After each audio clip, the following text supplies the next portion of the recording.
খলিফাতুল মুসলিমিন আমিরুল মুমিনিন হযরত আবু বকর সিদ্দিক রাদিয়াল্লাহু তাআলা আনহু মদিনা রাষ্ট্রের যখন খলিফা প্রেসিডেন্ট হযরত আবু বকর রাদিয়াল্লাহু তাআলা আনহু একদিন বসে আছেন, প্রধান বিচারপতি হযরত ওমর বসে আছেন, হযরত ওসমান আসলেন, আলীও আসলেন।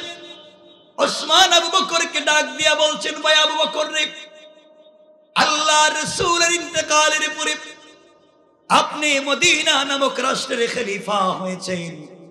আবু বকর, আপনার কাছে আমি জানতে চাই, যে রাষ্ট্র কোরআন দিয়ে চলে, যে রাষ্ট্রের খলিফা একজন মসজিদের ইমাম, যে রাষ্ট্রের খলিফা একটা মাদ্রাসার শিক্ষক, যে রাষ্ট্রের খলিফা মসজিদে নববীর মুতাওয়াল্লি, যে রাষ্ট্রের খলিফা মদিনার বাজারের একজন ব্যবসায়ী, আপনার কাছে জানতে চাই আবু বকর, আপনি বলেন আপনার সংবিধান হচ্ছে আল কোরআন। জানতে চাই, জবাব দেন, রাষ্ট্র যদি কোরআন দিয়ে চালান, এই রাষ্ট্রে যদি কোনো মানুষ না খেয়ে মারা যায়, আপনার কোনো প্রজা, আপনার কোনো দেশের নাগরিক যদি না খেয়ে মারা যায়, কি জবাব দিবেন? খলিফাতুল মুসলিমিন আবু বকর দাঁড়িয়ে গেলেন আর ডাক দিয়া বললেন, ভাই ওসমান, তুমি শোনো, ইসলামিক রাষ্ট্রের ভিতরে কোন নাগরিক যদি না খেয়ে মারা যায় তা তো দূরের কথা, আমার রাষ্ট্রে যদি একটা কুকুর না খেয়ে মারা যায়, ইসলামী রাষ্ট্রের ভিতরে কোরআন যে রাষ্ট্রের ভিতরে চলে, কোরআন দিয়ে যে রাষ্ট্রটা চলে, মসজিদের ইমাম যে রাষ্ট্রের প্রেসিডেন্ট হয়, এই রাষ্ট্রের ভিতরে যদি একটা কুকুর না খেয়ে মারা যায়, একটা কুকুর বিনা চিকিৎসায় মারা যায়, আল্লাহর কাঠগড়ায় জবাব দেওয়া লাগবে। কোরআন যখন রাষ্ট্রের ভিতরে পৌঁছে যায়, সকল সৃষ্টি তার সঠিক অধিকার পেয়ে যায়। ওসমান ডাক দিয়া বললেন, ভাই আবু বকর, জবাব দে, আপনার রাষ্ট্রের ভিতরে আমার জানা মতে একজন বিধবা মহিলা, চোখে দেখেন না, বৃদ্ধা হয়ে গিয়েছেন, তার স্বামীও নাই, সন্তান নাই। এই বৃদ্ধা মহিলা গত কয়েকদিন থেকে ঘরে কোনো খাবার নাই। আপনি মদিনা রাষ্ট্রের প্রেসিডেন্ট, আপনি তাহাজ্জুদ ওয়ালা, আপনি তাসবিহ ওয়ালা, আপনি জিকির ওয়ালা, আপনি যে চেয়ারে বসেছেন, এই চেয়ারে সরকারে কায়নাত, দু জাহানের সরদার নবী রহমত এই চেয়ারে বসেছেন, ইনসাফ কায়েম করেছে। আপনার রাজ্যে, আপনার দেশে একজন বিধবা মহিলা না কে যদি মারা যায়, আপনি আবু বকরকে রাসূলের সামনে চেহারা দেখাবেন? আবু বকর দাঁড়িয়ে গেলেন, চোখের পানি ছেড়ে দিলেন আর ডাক দিয়া বললেন, ভাই ওসমান রে, অন্যায় হয়েছে, অপরাধ হয়েছে, আমি কেমনে গোয়েন্দাদের মাধ্যমে জানতে পারলাম না আমার দেশের একজন বিধবা মহিলা খাবার পাচ্ছেন না, আমি ঠিক মতো খাবার খেয়ে ঘুমিয়ে যাই, রাষ্ট্রের মানুষের খবর আমি নিতে পারলাম না, মাফ করে দেও, ওই মহিলার ঘরে 3 বেলার খাবার আমি পৌঁছে দেব। ওসমান দাঁড়িয়ে গেলেন, আলী দাঁড়িয়ে বললেন, ভাই আবু বকর, এই মহিলার ঘরে আপনি 3 বেলার খাবার বাইতুল মাল থেকে পৌঁছে দিবেন, রাষ্ট্রীয় কোষাগার থেকে পৌঁছে দিবেন, আমরা মানি, কিন্তু মহিলা রান্না করবে কেমনে? চোখে দেখে না। মহিলা খানা খাবে কেমনে? মহিলা তো বৃদ্ধা, চোখে দেখে না। মহিলার ঘরে একজন কর্মচারী লাগবে, একজন খাদেম লাগবে, খাদেম কোথায় পাবো? খুঁজে পাচ্ছি না। আবু বকর বললেন, ভাই ওসমান আর আলী রে, আপনারা তো এই রাষ্ট্রের প্রধান পরামর্শদাতা, উপদেষ্টা, আর এই রাষ্ট্রের প্রধান বিচারপতি হযরত ওমর, আমি কোথায় মহিলার জন্য খাদেম পাবো? কোথা থেকে আমি খাদেম দিব? খাদেম নাই, আমি কোথা থেকে কর্মচারী দেব? প্রধান বিচারপতি দাঁড়িয়ে গেলে হযরত ওমর দাঁড়িয়ে চোখের পানি ছেড়ে বললেন, খলিফাতুল মুসলিমিন আবু বকর, মহিলা বৃদ্ধা, তার ঘরে কাজের জন্য কোন লোক খুঁজে পাচ্ছেন না। মহিলাকে কে রান্না করে দিবে? কে মুখে উঠে খাবার দিবে? মহিলার ঘরটা কে ঝাড়ু দিয়া দিবে? মহিলার কাপড় গুলা কে দৌত করে দিবে? কোনো খাদেম কর্মচারী খুঁজে পাচ্ছেন না। আমি রাষ্ট্রের প্রধান বিচারপতি চিফ জাস্টিস আপনার কাছে অনুনয় বিনয় করলাম, আপনি মহিলার ঘরে কোনো খাদেম লাগবে না, আমাকে এই মুহূর্তে আমি ওমরকে আপনি আবু বকর মহিলার ঘরের বিনা বেতনে কর্মচারী বানাইয়া দেন। আল্লাহু আকবার। একজন প্রধান বিচারপতি আবু বকর ডাক দিয়ে বললেন, ভাই ওমর রে, আপনি হলেন মদিনার রাষ্ট্রের প্রধান বিচারপতি, আপনি তো সুপ্রিম পাওয়ার, আপনি সুপ্রিম কোর্টের প্রধান বিচারপতি, আপনি বিধবা মহিলার ঘরের খাদেম হবেন, বিচার কার্য কে করবে, কেমনেই বা চলবে? আমার ডাক দিয়ে বললেন, ভাই আবু বকর, অফিসে যাওয়ার আগে মহিলার জন্য রান্না করে দিয়ে যাব, ঘর ঝাড়ু দিয়ে যাব, অফিস টাইম শেষ হয়ে যাওয়ার পরে বাড়িতে ঢুকবার আগে মহিলার কাজগুলা করে দিয়ে যাব, কিয়ামতের দিন আল্লাহর সামনে দাঁড়িয়ে বলবো, আল্লাহ তাআলা মদিনার রাষ্ট্রের ভিতরে কোরআন দিয়ে রাষ্ট্র চালাতে গিয়ে কোন জায়গায় যদি ভুল হয়ে যায়, কোন জায়গায় যদি আমি ভুল করে থাকি, আয় আল্লাহ আমি তো মহিলার ঘরের কর্মচারী ছিলাম, তুমি ক্ষমা করে দিও। আবু বকর ডাক দিয়ে বলছেন, ভাই ওমর রে, আপনাকে দিতে পারি এক শর্তে, আপনি কিন্তু রাষ্ট্রের কাজে ফাঁকা দেওয়া যাবে না, ফাঁকিবাজি করা যাবে না, রাষ্ট্রের কাজ ঠিকমতো আদায় করবার পরে আপনি যদি বৃদ্ধা মহিলার বাড়িতে কাজ করেন, বিনিময়ে কোনো বেতন পাবেন না, কিন্তু যদি আপনি মহিলার বাড়িতে ঠিকমতো কাজ করতে না পারেন, আমি আবু বকরের আদালতে আপনাকে জবাবদিহি করা লাগবে, ইন্তেকালের পরে আল্লাহর কাঠ করে আপনাকে আসামি বানাইয়া দাঁড়া করাইয়া দেব। এই বলে কথা পাকা পুক্ত হয়ে গেল। আমার বললেন, ভাই আবু বকর, আগামীকালকে সকাল থেকে আমি মহিলার ঘরে কর্মচারীর কাজ করে দিও। এই বলে সবাই চলে গেলেন।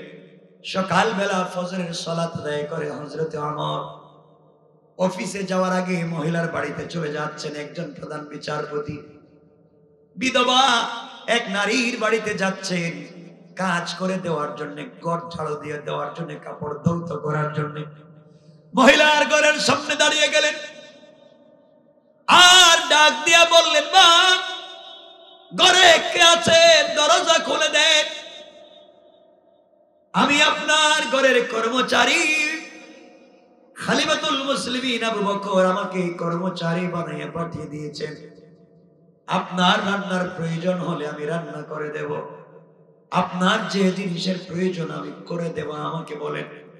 ঘরের ভিতর থেকে বৃদ্ধা মহিলা ভাঙ্গা গলায় বলতেছে, বাবারে, কে তোমাকে আমি চিনতে পারলাম না, বাবারে, তুমি আসার প্রায় 3 ঘন্টা আগে আর একটা যুবক এসে আমার ঘরের সবগুলা কাজ করে দিয়ে চলে গিয়েছে। পড়েন সুবহানাল্লাহ। আমার আশ্চর্য হয়ে গেলেন, দায়িত্ব আমার, আমি এই ঘরের কর্মচারী, আবু বকর আমাকে কর্মচারী বানিয়ে পাঠিয়ে দিয়েছে, কে এই কাজগুলা করে দিয়ে গেল? সারাদিন অফিসে বসে চিন্তা করলেন কে কাজ করলো। বন্ধুগণ, বাড়িতে পৌঁছে যাওয়ার পরে টেনশন করলেন, চিন্তা করলেন আজকের দিনে ফজরের নামাজের আগে আমি পৌঁছে যাব, নামাজের আগে আগে পৌঁছে যাই, গিয়ে দেখি কি হয়েছে। হযরতে আবু বকরের পিছনে ফজরের সালাত আদায় করবার আগে হযরতে ওমর ফজরের সালাত আগে পৌঁছে গেলেন মহিলার বাড়িতে। দ্বিতীয় দিন দরজায় নক করে বলছেন, আম্মা জান, বলেন তো দেখি কি প্রয়োজন, আপনি আমাকে বলেন, ঘরের কাজগুলা করে দিই। ঘরের ভিতর থেকে মহিলা জবাব দিচ্ছেন, বাবারে, কে তোমাকে চিনতে পারলাম না, আজও তুমি এসেছো কাজ করবার জন্য। বাবা, তুমি আসার প্রায় 2 ঘন্টা আগে আরেকজন যুবক এসে আমার ঘরের সবগুলা কাজ করে দিয়ে চলে গিয়েছে। পড়েন সুবহানাল্লাহ।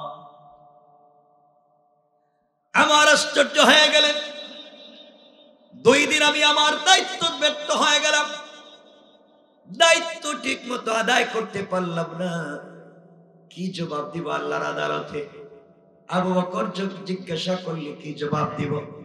তৃতীয় দিন চিন্তা করলেন আজকে আমি চলে যাব ফজরের সালাতের আগে তাহাজ্জুদের সময়, গিয়ে দেখি তো কি হয়। হযরতে ওমর তৃতীয় দিন পৌঁছে গেলেন, ঘরের দরজার সামনে দাঁড়িয়ে তাহাজ্জুদের সালাত আদায় করে পৌঁছে গেলেন। গে ডাক দিয়ে সালাম দিয়ে বলছেন, আম্মা জান, আপনি বলেন মা, আপনার ঘরে কি করা লাগবে? আমি এসেছি আপনার ঘরের খাদেম। মহিলা ঘরের ভিতর থেকে জবাব দিচ্ছে, বাবারে, এই গভীর রাত্রে আমার সবগুলা কাপড় ধৌত করে ঘরটাকে মুছে দিয়ে সারাদিনের রান্না করে একটা যুবক 1 ঘন্টা আগে চলে গিয়েছে। পড়েন তো সুবহানাল্লাহ।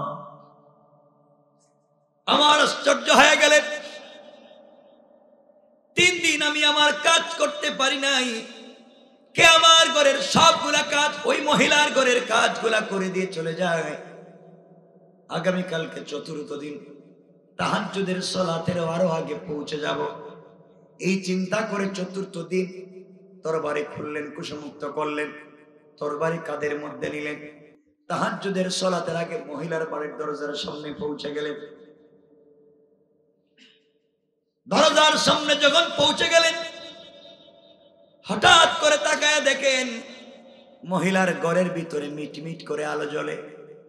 বুঝতে পারলেন ঘরের ভিতরে কেউ আছে। হঠাৎ করে দেখেন একটা লোক গভীর রাত্রে ঘর থেকে দরজা খুলে বের হয়ে চলে যায়। আমার বাঘের মতো গর্জন করলেন, কে যুবক দাঁড়িয়ে যাও, খবরদার, পা নাড়াবা না, হাত উঠে সারেন্ডার হও। আমি আমার বলছি, আমার হাতের তরবারি খোলা, তুমি যদি না দাঁড়াও শরীর থেকে মাথা আলাদা করে দেব। দাঁড়িয়ে যাও, খবরদার, পা নাড়ানো যাবে না। যুবক চিন্তা করেছে বাঁচবার কোনো পথ নাই, আমার তো নাঙ্গা তরবারি নিয়ে দাঁড়িয়ে আছে। হযরত ওমর তরবারি হাতে নিয়ে সামনের দিকে যেতে লাগলেন। চিন্তা করে দেখেন একটা যুবক সামনের দিকে হাত উঠে দাঁড়িয়ে আছে। হযরত ওমর বাঘের মতো গর্জন করতে লাগলেন, হুঙ্কার দিতে লাগলেন, কে তুমি? 4 দিন পর্যন্ত আমাকে কাজ করতে দিলে না, আমার দায়িত্ব তুমি কে আদায় করেছ? আমাকে বিপদগ্রস্ত করেছ, আবু বকরের কাঠ করে আমাকে দাঁড় করিয়েছ, আল্লাহর কাঠ করে অপরাধী বানিয়ে দিয়েছ। কে? দাঁড়িয়ে যাও, খবরদার, পা নাড়াবা না, আমি ওমরের হাত থেকে কেউ বাঁচতে পারবে না।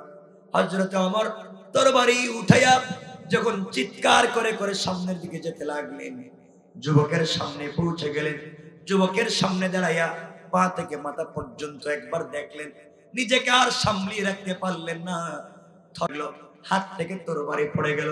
চিৎকার করে কাঁদতে লাগলে, আর তাকায়া দেখে সে আর কেউ না, তার সামনে যেই যুবক হাত উপর দিকে উঠে সারেন্ডার হয়ে দাঁড়িয়ে আছে, সে মদিনার আর কেউ না, তিনি হলেন রাসূলের প্রিয় কলিজার টুকরা সাথী, মদিনার রাষ্ট্রের প্রেসিডেন্ট হযরতে আবু বকর। আল্লাহু আকবার বলে। হযরতে আবু বকর দাঁড়িয়ে আছে, চোখ থেকে টপ টপ করে পানি গড়িয়ে পড়ছে। আমার ডাক দিয়ে বললেন, ভাই আবু বকর, হাত নামাইয়া দেন, আপনি এভাবে দাঁড়িয়ে আছেন কেন? কেনই বা আপনি মহিলার ঘরের ভিতরে আসলেন? কেন আসেন? কেন কাজগুলা করে দিয়ে চলে যান? আবু বকর ডাক দিয়ে বলছেন, ভাই ওমর রে, তোমার আগে আমি মদিনার রাষ্ট্রের খলিফা, তোমার আগে মদিনার রাষ্ট্রকে কোরআন দিয়ে আমি চালাই। ভুল ভ্রান্তি হয়ে গেলে আল্লাহর কাছে আমাকে প্রথম জবাবদিহি করতে হবে। কেন তোমার রাষ্ট্রে একজন বিধবা মহিলার কষ্ট হয়? জবাবদিহিতার ভয় যখন আমার ভিতরে ঢুকে যায়, আমি আবু বকরের পিঠটা বিছানার সঙ্গে লাগাইয়া ঘুমাতে পারি না রে ওমর। এই জন্য আমি আবু বকর ঘুম থেকে উঠে গিয়া মহিলার বাড়ির কাজগুলা করে দিয়ে চলে যায়। আমার চোখের পানি চলে বলছেন, ভাই আবু বকর, বলেন আপনার পায়ে জুতা নাই কেন? আবু বকর ডেকে বললেন, ভাই ওমর রে, জুতা এই জন্য পায়ে দেই না, আমি তো গরিব মানুষ, আমার তো দামি কোনো জুতা নাই, কাঠের জুতা, খড়মের জুতা পায়ে দিয়ে হাঁটি। মদিনার রাষ্ট্রের আমি প্রেসিডেন্ট, রাস্তা দিয়ে যদি খড়ম কাঠের জুতা পরে হাঁটি, খটখট করে আওয়াজ হবে, মানুষের ঘুম ভেঙে যাবে, কারো ইবাদতে বিঘ্ন ঘটে যাবে। আমার রাষ্ট্রের একজন মানুষ যদি আমার পায়ের আওয়াজে না ঘুমায়, কিয়ামতের দিন কি জবাব আমি দেব? এই জন্য মহিলার বাড়ির খিদমত করতে গিয়া আমি পায়ে জুতা দেই না। পড়েন সুবহানাল্লাহ, আল্লাহু আকবার বলেন। রাষ্ট্রে যদি ইসলাম কায়েম হয়ে যায়, রাষ্ট্রের সকল জায়গায় যদি কোরআন পৌঁছে যায়, নাগরিকেরা তাদের অধিকার কেমনে পায়? আমার বন্ধুগণ, সংক্ষেপ করে বুঝাই। এই আমার একদিন দৌড়াইয়া চোখের পানি ছেড়ে রিজাইন লেটার নিয়া আবু বকরের সামনে দাঁড়িয়ে বলছেন, আবু বকর খলিফাতুল মুসলিমিন, আমি আর প্রধান বিচারপতির পদে থাকতে চাই না, কাগজগুলো আপনি নিয়ে যান, আমি আর প্রধান বিচারপতির পদে থাকবো না। আবু বকর ডাক দিয়া বললেন, ভাই আবার তুমি জবাব দাও, প্রধান বিচারপতির পদে তুমি থাকতে চাও না কেন? ওমর বলছেন, ভাইরে আমি থাকবো না। আবু বকর বলছেন, ভাই ওমর রে, তোমার মনে হয় খলিফা হওয়ার শখ জেগেছে, আমার চেয়ারে বসতে চাও? আমার চোখের পানি ছেড়ে ডাক দিয়া বলছেন, ভাই আবু বকর, খলিফা হতে চাই না, প্রধান বিচারপতির চেয়ারে দীর্ঘদিন থেকে আমি বসে আছি, সুপ্রিম কোর্টের প্রধান বিচারপতি আমি, প্রতিদিন সকাল বেলা দরজা খুলি, অফিস টাইমের পরে দরজা লাগাই, কিন্তু দীর্ঘ কতদিন হয়ে গেল প্রধান বিচারপতি আমার কাছে, আমার কোর্টে মদিনার কোন মানুষ হামলা নিয়ে, মামলা নিয়ে, জায়গা জমির বেজাল নিয়ে, মারামারি নিয়ে, কাটাকাটি নিয়ে, কোনো অন্যায় নিয়ে কেউ আমার কোর্টে আসে নাই। শুধু শুধু রাজ্যের বেতন নিয়ে লাভ কি? প্রধান বিচারপতির পদে থেকে লাভ কি? কেউ তো আমার কাছে আসে না। আবু বকর ডাক দিয়ে বললেন, ভাই ওমর রে, তুমি তো গরব মানুষ, হয়তো ডরে কেউ তোমার কাছে যায় না, ভয় পায়, যদি তোমার কাছে যাও তুমি মেরে ফেলবে, এই জন্য কেউ যায় না। হযরতে ওমর দাঁড়িয়ে বললেন, ভাই আবু বকর, এই রাষ্ট্রের প্রেসিডেন্ট হযরতে আবু বকর, রাষ্ট্রের সংবিধান আল কুরআন, আমি সুপ্রিম কোর্টের প্রধান বিচারপতি, আমার কাছে হয়তো ভয়ে কেউ আসে না। আপনি হাইকোর্টের খবর নেন, জজ কোর্টের খবর নেন, গ্রাম আদালতের খবর নেন, পঞ্চায়েতের খবর নেন, দেখেন পঞ্চায়েতে কেউ কি মারামারি নিয়ে, কাটাকাটি নিয়ে, লেনদেন নিয়ে, জায়গা জমির বেজাল নিয়ে, স্বামী স্ত্রী, স্ত্রী স্বামীর উপরে, বাবা সন্তান, সন্তান বাবার উপরে কোনো মামলা নিয়ে গ্রাম আদালতে গেলনি, জজ কোর্টে গেছে কিনা, হাইকোর্টে গেছে কিনা, হয়তো আমার কাছে কেউ আসে নাই। হযরতে আবু বকর গোয়েন্দা লাগাইয়া দিলেন, দেখো দীর্ঘদিন আমি আবু বকর এই রাষ্ট্রের খলিফা, আমার রাষ্ট্রে কোন বিধর্মী, কোন অন্য ধর্মের মানুষও নিজেদের মধ্যে মারামারি নিয়ে, কাটাকাটি নিয়ে, জায়গা জমির বেজাল নিয়ে, জুলুম নিয়ে কেউ কি গ্রাম আদালতে গিয়েছে? খবর নিয়ে দেখা যায় গ্রাম আদালতে একটা মামলা নাই, জজ কোর্টে একটা মামলা নাই, হাই কোর্টে নাই, সুপ্রিম কোর্টে নাই। হযরতে ওমর দাঁড়িয়ে বললেন, বাইরে যেই রাষ্ট্রের একজন প্রেসিডেন্ট মসজিদের ইমাম হয়, মাদ্রাসার প্রিন্সিপাল হয়, মসজিদের খতিব হয়, কোরআন দিয়ে রাষ্ট্র চালায়, এই রাষ্ট্রের ভিতরে সুপ্রিম কোর্ট, জজ কোর্ট, হাই কোর্টে কোন মানুষ মামলা নিয়ে যেতে পারে না, কারণ সকল মানুষের কাছে কোরআন নামক লাইট আছে, সকল নাগরিকের ঘরে ঘরে কোরআন নামক লাইট পৌঁছে গিয়েছে। এই দেশের ভিতরে মারামারি থাকতে পারে না, কাটাকাটি থাকতে পারে না। আজও যদি বাংলাদেশ ও গোটা দুনিয়ার জমিনে কোরআন নামক লাইট দিয়া রাষ্ট্র পরিচালনা করা হয়, সকলের ঘরে ঘরে কোরআন নামক লাইট পৌঁছে যায়, এই সমাজের ভিতরে মারামারি থাকবে না, জুয়া থাকবে না, সন্ত্রাসী থাকবে না, ফেন্সিডিলিয়ামা থাকবে না, গোটা দেশের মানুষ আল্লাহওয়ালা হয়ে যাবে। কোন ঠিক কিনা? ঠিক কিনা বলে? এজন্য কষ্ট হচ্ছে আপনাদের। রাত্র 11টা হইছে, আমি কি কিছুক্ষণ চালাবো? মনে হচ্ছে অসুবিধা হচ্ছে, একটু হাত দেখেন তো কার কার অসুবিধা হচ্ছে।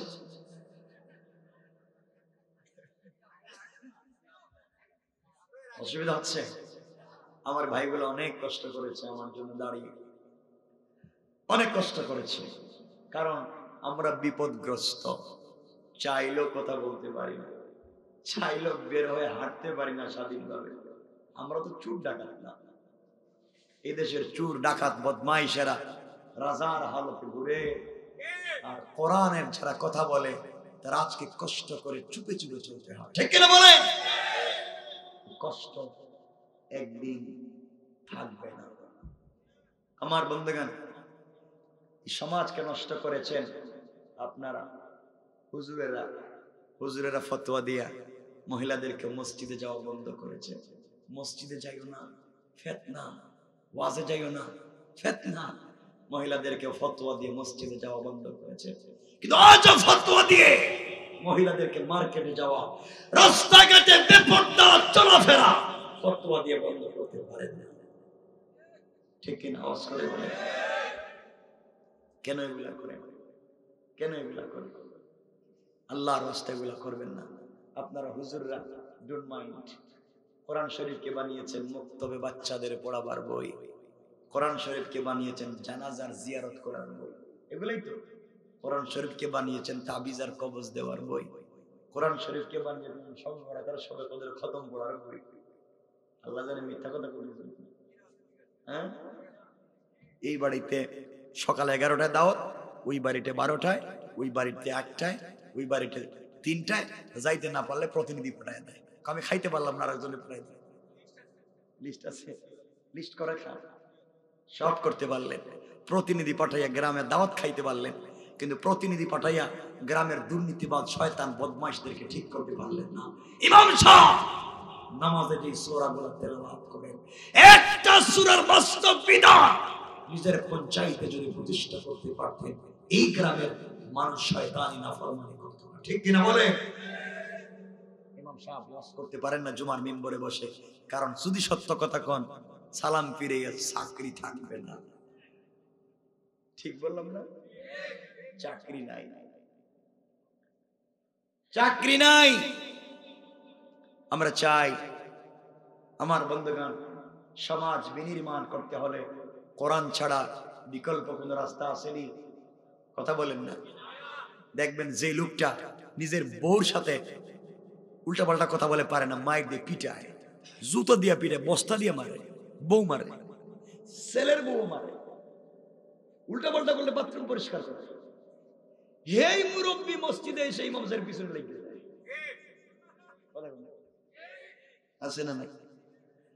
আপনাদের এলাকার ইমাম সাহেব কি কোনোদিন দোয়া করছে, আল্লাহ তুমি আমার পঞ্চায়েতের মুরব্বীদের কপালে ঠাডা ফালাও? কোনোদিন দোয়া করতে শুনছেন না?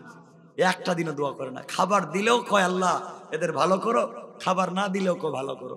কিন্তু এই ইমামের পিছনে নামাজ পড়া মসজিদে বাইরে ইমাম সাহেব বালা না, কতক্ষণ থাকে এ আরম্ভ হয়ে যায়। এগুলো করা যাবে না। এই ফিতনাগুলো বাদ দিতে হবে, সমাজকে সুন্দর বানাতে হবে। যুবক, তোমাদেরকে দায়িত্ব নিতে হবে। এই সমাজকে পরিবর্তন করেছিলেন জওয়ান হযরত আলী, এই সমাজকে পরিবর্তন করেছিলেন মুআজ্জার মুআউযিজ, এই সমাজকে পরিবর্তন করেছিলেন তালহা, হানজালা, খালিদ ইবনে ওলীদ, জাফর। তোমাদেরকে দায়িত্ব নিতে হবে, সমাজকে পরিবর্তন করবার। এই জমিনে তোমাকে আমাকে এগিয়ে আসতে হবে। কে কি বললো, কে গালি দিল, কে পিটালো, কে পাঞ্জাবি টান দিয়ে ধরলো, আমরা তা দেখতে চাইব না। ফিতনা ভুলে যাও। আজকে আপনারা ফিতনায় আছেন। কে মাথার উপরে হাত দিয়ে নামাজ পড়ে, কে বুকের হাত উপরে হাত রাখলো, কে কলজের উপরে হাত রাখলো, কে নাভির নিচে হাত রাখলো, কে জুড়ে আমিন বললো, কে আস্তে আমিন বললো, কে নবী সালাম আলাইকা বললো, কে নবী সালাম আলাইকা বললো। ওদের মাই ঠিক কিনা বলেন? সবগুলা ভুলে যাও। ফিতনা করা যাবে না। মযহব 4টা যদি মানেন, 4 মযহব সহিহ। ফিতনা করবেন না। আজকে দুই ভাই একই ঘরে থাকে, একই রুমে খায়, একই টেবিলে খায়, নামাজ পড়ে দুই মুসলিম আছে না? ফিতনা এগুলো বাদ দিয়ে দাও, সব ফিতনা ভুলে যাও। সৌন্দর্য তো এটাই, এক মসজিদে একজন হাইটা হাইটা নামাজ পড়বো, একজন বৈশা বৈশা নামাজ পড়বো, একজন দৌড়ে দৌড়ে নামাজ পড়বো, একজন হাত ছাইড়া নামাজ পড়বো, একজন হাত বেঁধে নামাজ পড়বো। খারাপ লাগতেছে? মসজিদ নববীতে নামাজ পড়ছেন, যারা হজ্জে গেছেন বাইতুল্লাহ নামাজ পড়ছেন, দেখছেন কেউ হাইটা হাইটা নামাজ পড়তেছে, কেউ হাত ছেড়ে নামাজ পড়তেছে না? নাই? বলেন না কেন? নামাজের একজন সেজদায় গেছেন, মাথায় পা দিয়ে চলে যেতেছে, দম হাঁটতেছে নামাজে। আমার বন্ধুগণ, আমরা ফিতনা চাই না। আমি যা বলতে চাই শোনো, যারা এক কিবলার দিকে মুখ করে নামাজ পড়ে, যারা আমার জবাই করা পশুর গোশত খায়, তারা আমার ভাই। ফিতনা কইরো না, মারামারি করো না। হ্যাঁ, যারা ফিতনার জন্য ফিতনা করে, এদেরকে ছাড় দেওয়া যাবে না, ঠিক কিনা বলে? এই মসজিদে সবাই হাত উঠে নামাজ পড়ে, রফিয়া দান করে আল্লাহু আকবার, নামাজে নামাজে বলে রুকুতে সেজদায়। দুইজন লোক গেছে, এরা হাত উঠায় না, জোরে আমিনও বলে না। নামাজে বলে কাই তোদের বাড়ি কই, সবাই আমিন বলছে, তোরা বললাম না। এরা ভয়ের ছুটে মসজিদে বাইরে গেছে, বলে বাবা এই মসজিদে নামাজে গেলে মায়ের দিবে, আমরা আলাদা আর একটা মসজিদ করি। এই গ্রামে আর একটা মসজিদ হয়ে গেল, ঠিক বললাম না? এক মসজিদে সবাই আজকে আমিন বলে, জোরে কেউ বলে না। দুইজন গিয়ে জোরে আমিন বলা শুরু করছে, করতে গেছিস নামাজে উল্টো পাল্টা শুরু করছে। এরা চিন্তা করলে রে বাবা এই মসজিদে গেলে তো মাইরও দিতে পারে, সেজদায় গেলে যদি জাতা দিয়ে ধরে।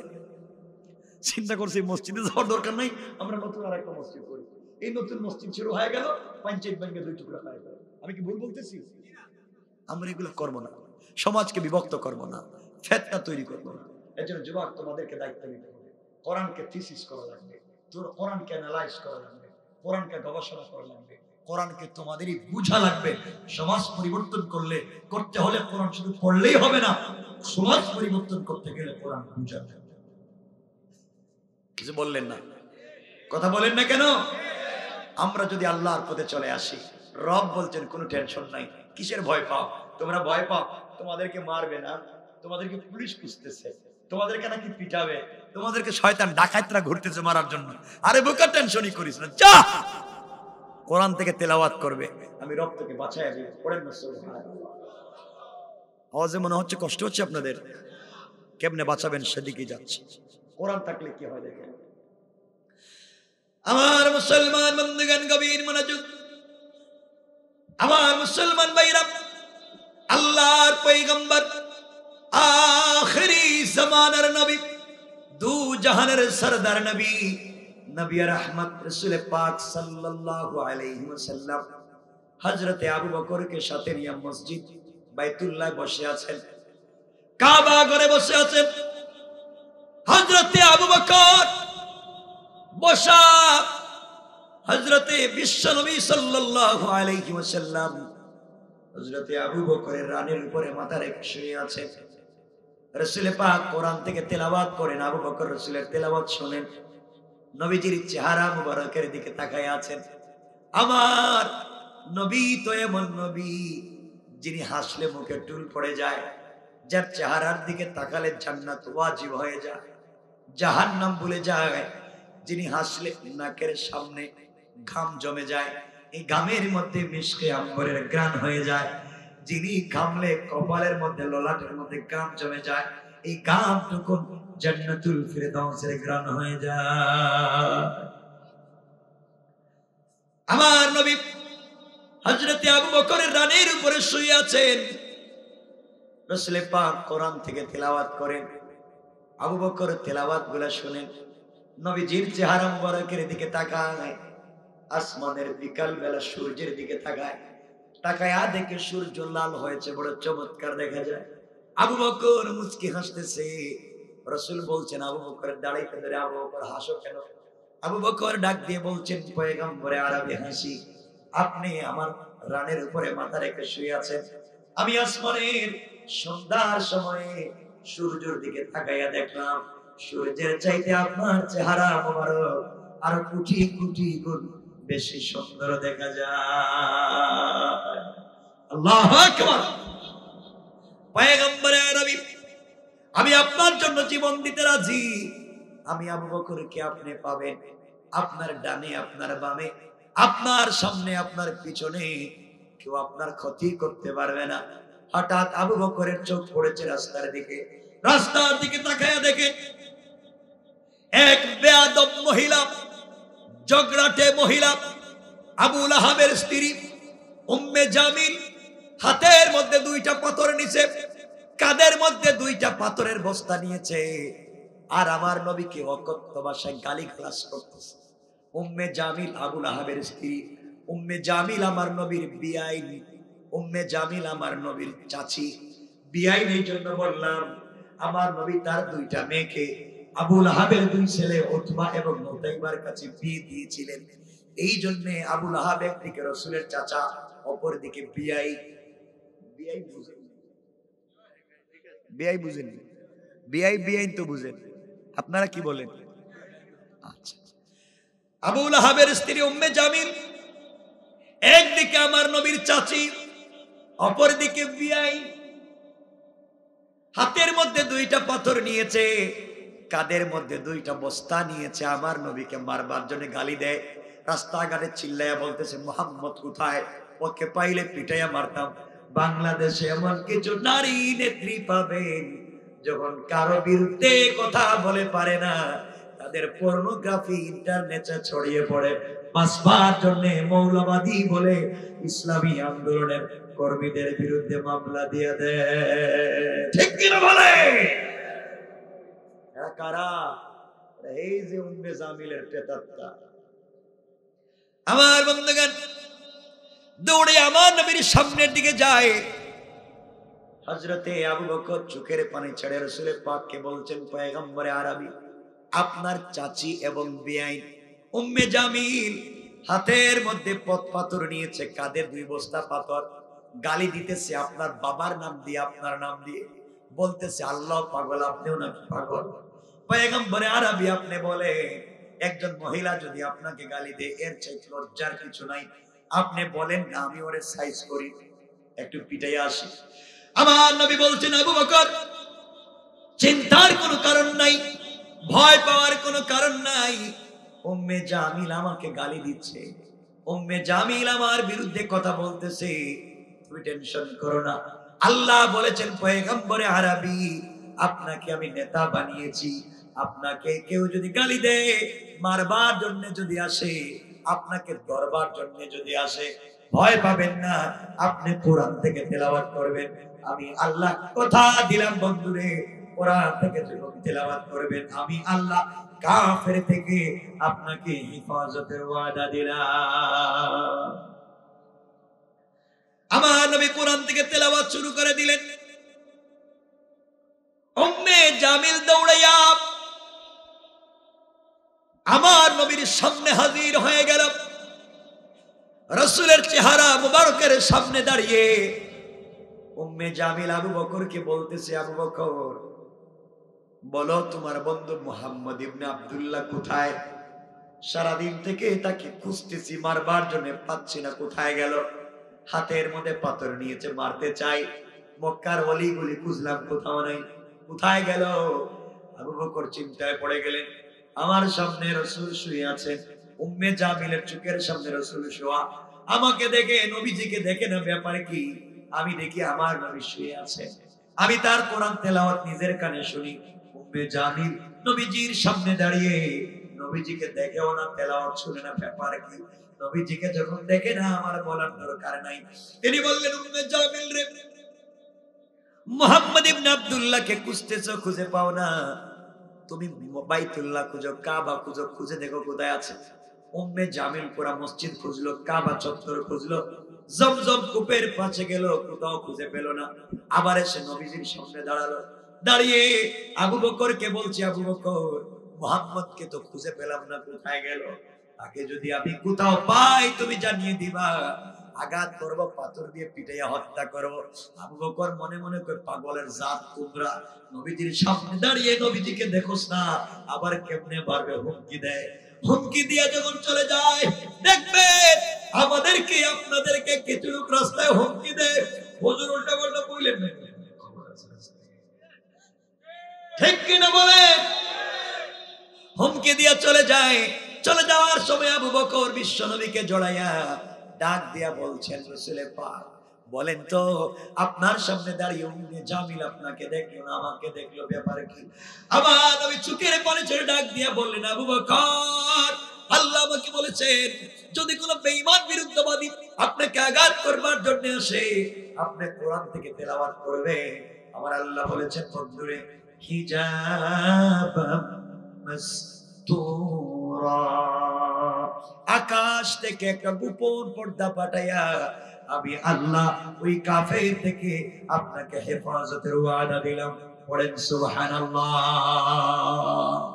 আল্লাহ বলে দিয়েছেন গোলাম তোমরা যদি ওই বিরুদ্ধবাদী থেকে নাফরমান থেকে বাঁচবার জন্য কোরআন তেলাওয়াত করো, কোরআনকে বুঝো, কোরআনকে নিজের বাস্তব জীবনে প্রতিষ্ঠা করো, আমি আল্লাহ কথা দিলাম গোলাম রে, আজও আমি আল্লাহ কাফের থেকে হেফাজত করবার ওয়াদা দিলাম। পড়েন না সুবহানাল্লাহ। আল্লাহু আকবার বলেন, আল্লাহু আকবার।